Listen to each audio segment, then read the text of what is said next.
Well, hello, and welcome to Fizzlewit's Fairy Finding. I was running a bit later than I'd intended to today. Do you know why? Well, I couldn't find this here book. And we need this book if we're going to tell you all a story today, don't we? Because we're going to talk about a Hokey Pokey Fairy Tale. Now, I was going to tell you a story today all about a little fairy. Ooh, would you like to hear?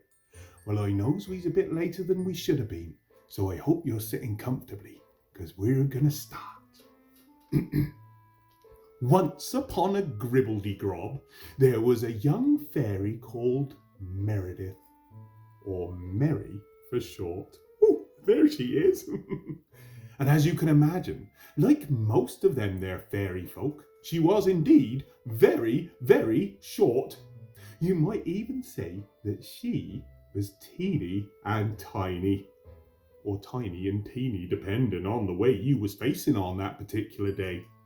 In fact, she was so small that if you closed your hand around her, why, she would slip through your fingery bobs like a sad thought on a Saturday morning. That's not to say that she was slippery. Why, she was just very, very, very magical and very teeny tiny. In fact, Mary was one of the most enchanting types of fairy folks that ever there was. You see, Mary was a fairy child. And as we all know, you kiddlywinks is some of the most magical creatures that ever there was. Why, you're full to the brim of magic. And that's what makes you so fun to be around. Mary was a very special child. She had such a sunny smile that even on the cloudiest of days, why, she could brighten it up like a button. They did say that she could even make the grumpiest of grumps brighten up too. In fact, she was so good at smiling that all them local fairies started waiting outside their little houses in the morning for her to walk on by on her way to school. Seeing her would start their days with a smile that drove the clouds away, or so they'd say. Even old Grumblebum, yep, Grumblebum the Groblin, he was heard to say that seeing her would make him think twice wise about being naughty that day. Well, of course, like all the best kept secrets, news of Mary's magical smile spread faster through the kingdom than butter on toast. From the cupboard under the stairs to the cobwebs in the attic, every fairy who was any fairy soon knew all about the fairy child with the magical smile. Well, all of them there fairy folk, they all just wanted to laugh and smile a bit more. I mean, who doesn't want to be a little bit happier, hey? So they flocked from all over the house to see her. From the snufflings down in the cupboard under the stairs to the puddin' pixies that lived in the pantry. They came from far and wide just see her and share that beautiful smile. Even them stony-faced gnomes.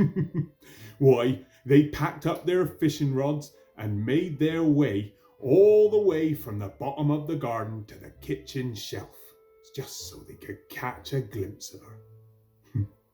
It wasn't long before her walk to school became all a hustle and a bustle. And every day her smile started to grow a little bit dimmer. Well, one day there were so many of them there wee folk waiting for her that she couldn't even get through them all. She tried squeezing and squishing between them, but the way was blocked. "Give us a grin," groaned the Grufflers. She tried all fluttering over their heads like a butterfly. But there were so many fairies all buzzing around her, she got scared and had to land. show us a smile, sung the Snufflers. She even tried ducking and a diving between their legs. But a couple of them there Grufflers had been riding centipedes that day, and there were so many legs that she got lost. We've walked 1,000,000 miles for one of your smiles, grumbled the gnomes. Can you imagine? Poor old Mary. She didn't know what to do. She wanted to make all them fairies happy by smiling, but them fairies was being so rude and stopping her from getting to school. Well, that made her all sad and grumpety. So suddenly, the smiliest of fairies, well, she didn't feel like smiling at all. In fact, she started to feel very, very sad. She couldn't even muster a frown. She began to sob, and as the tears filled up her eyes, her shoulders started to shudder, and she sat down and began to bawl.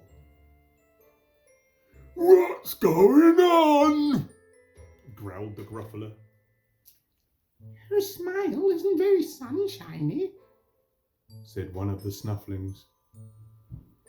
Her crying is making me sad, grumbled the gnomes. Sorry, wept Mary. I know. You just wanted to see me smile so you could be happier. But there are so many of you, and I can't help it scared.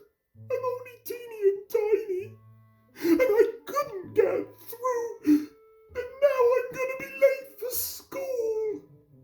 Why, her little face was streaked with tears, and as she sobbed, she made a noise so sad that it shook the teacups on the shelf they were standing on. Well, all them fairies, they looked at one another, and they soon realised what they had done. They hung their little heads in shame. You see, they put their own happiness above that of a little child. Instead of sharing her smile, they tried to take it from her, not caring how it would make her feel. That ain't good for no one. Why, those fairies felt ever so bad. They shuffled their feet, they fluffled their wings. But I'll tell you something.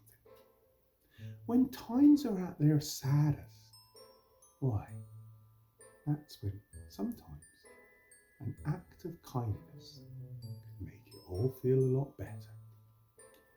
And this day was just like that. You see, one of them puddin' pixies, his name was Carroty Cakes.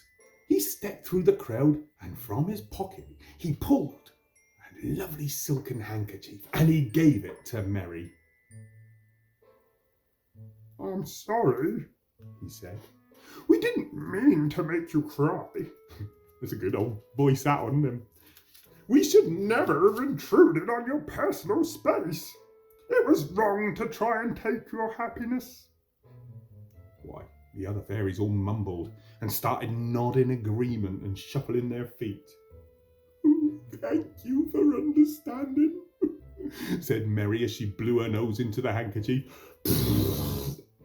Oh, I'm going to have to wash this book after that. We promise it won't happen again, said the tallest of the Snufflers, whose name was Sparkletoes. And I'll tell you what, said the biggest of Gruffler. You can borrow my centipede. He's called Legalots, and he's so fast he arrives before he leaves.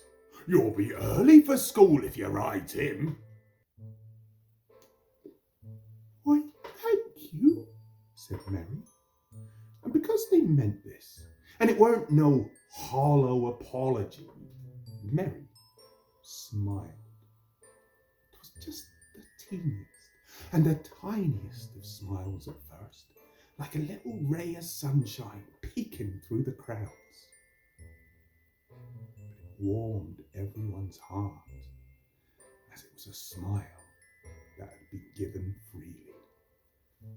And within a few seconds, that smile had spread through the fairy folk, and they was all a-laughing and a-joking, and that made Mary even merrier, until she was just beaming a smile, so bright it became the sunniest day that ever there was.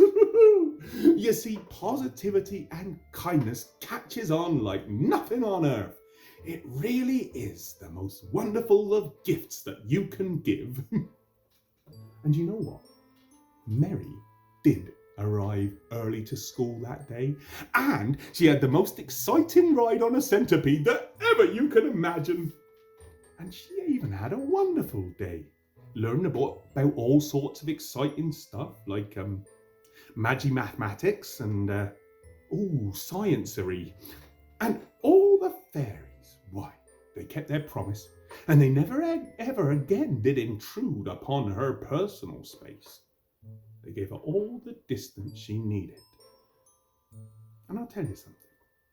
When she grew up, that Mary, she used her sunshine to good use. She became a famous author of fairy tales, and she wrote them all down in a big, big brown book. Guess what? I has it right here. This is Mary's Hokey Pokey Fairy Tales. And I'll tell you something, these are the most magical fairy tales that ever there was. You see, they make them kiddlywinks smile, and they remind adults about how it feels to be a child. So, I'll tell you what, if you enjoyed this little tale, well, why don't you join me next week and I'll read you another one. Oh, and grown-ups, don't you forget to follow the page. You see, kid, them grown-ups, they got a lot going on in their heads right now. Not least of all is looking after you. So why not remind them to like the page, and that'll remind them to tune in next week, eh? Until then, though, why, do look after each other. Remain positive. Stay safe and inside in that lovely cosy home of yours. And until then, I've been Fizzlewit and my fairies. Have a good night, and may your days be even better.